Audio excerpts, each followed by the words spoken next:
Well, welcome back to another edition of 42nd Street Pete's Grindhouse. And unlike what's going on in the current administration, I'm going to talk about Black History Month.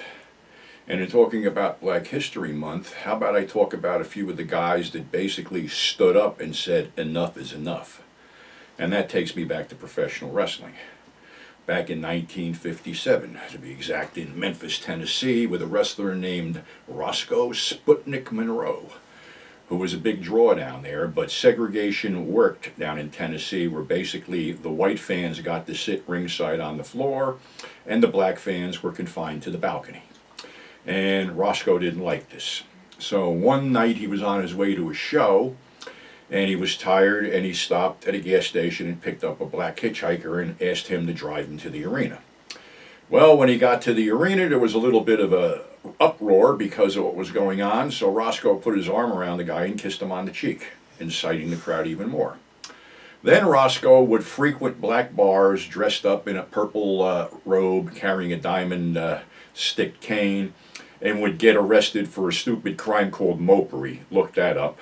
And Roscoe would hire a black lawyer to do his defense, and pretty much what happened was, in the end, Roscoe was a huge draw and refused to perform unless his black fans were let to sit wherever they want.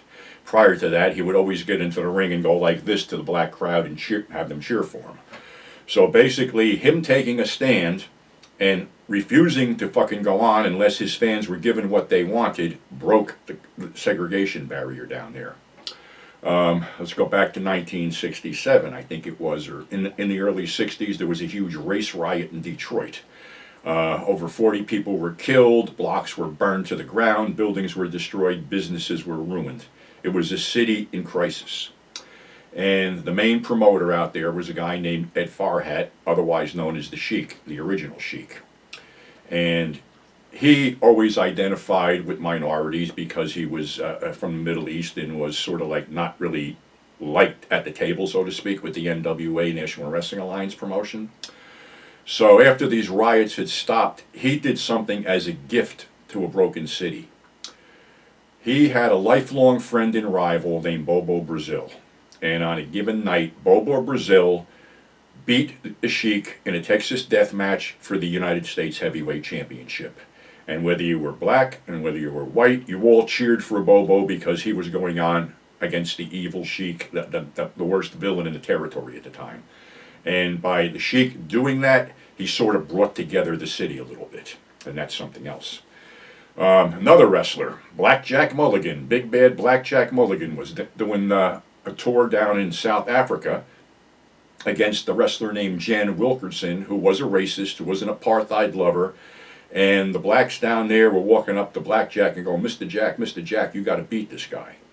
Well, it seems that wasn't in the cards, but Jack, being the guy he is, beat him anyway and took the title and held on to the title until he returned and then decided to drop it again because it wasn't like South Africa was on the regular routine.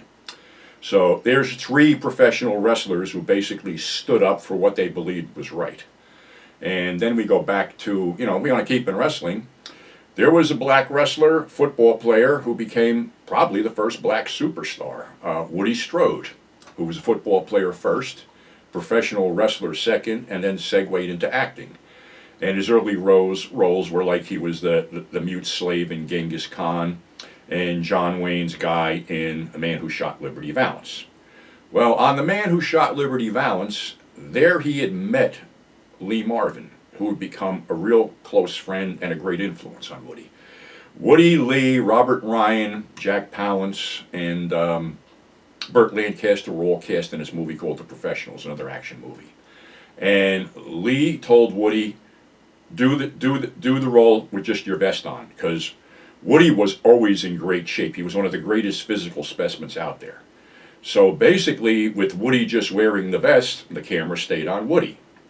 And Lee Marvin basically gave him the rub doing that. So what really got Woody over was when Sergio Leone was making Once Upon a Time in the West. And his original vision was to have Lee Van Cleef, Eli Wallach, and Clint Eastwood meet the train that Charles Bronson got off of and be the 3 bad guys that were trying to put him down. Well, Lee, no problem. Eli, no problem. Clint, big problem. Clint wanted a lot of money and didn't want to do it anyway.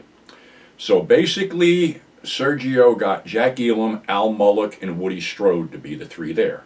Woody Strode got 10 grand for being there, and that opened the door for him to work in Europe. And he did a lot of films in Europe, a lot of crime films, a lot of spaghetti westerns, a bunch of everything.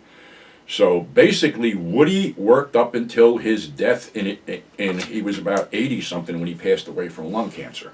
I believe he was in The Quick and the Dead, Posse, a whole bunch of other films. So Woody was one of the first and one of the best, and hopefully before the month is out I can come up with some other stuff. So the problem I have now is that, this whole thing with this administration full of racists and apartheid lovers and Nazis is they want to erase history. Well, I ain't going to let them as far as my end concerned, and as far as I'm concerned, you know something? I identify with any minority in this country. This country was built on the backs of minorities. The Italians, the Irish, the blacks, the Chinese, everybody. All at the bequest of rich white men, and that's where the problem is. So if you go to your history, me and as Italian, I was hung right alongside with blacks down in Louisiana because I was basically as subhuman as they were told they were. So that's where I'm coming from with this. This is a diverse country. This country was built on diversity, not white power, and this is going to end, hopefully soon. So enjoy your weekend. Never forget where you came from, and never forget what this country is supposed to be really about. So until then, thanks for subscribing. Thanks for tuning in. Above all, stay safe, and we'll catch you on the flip side.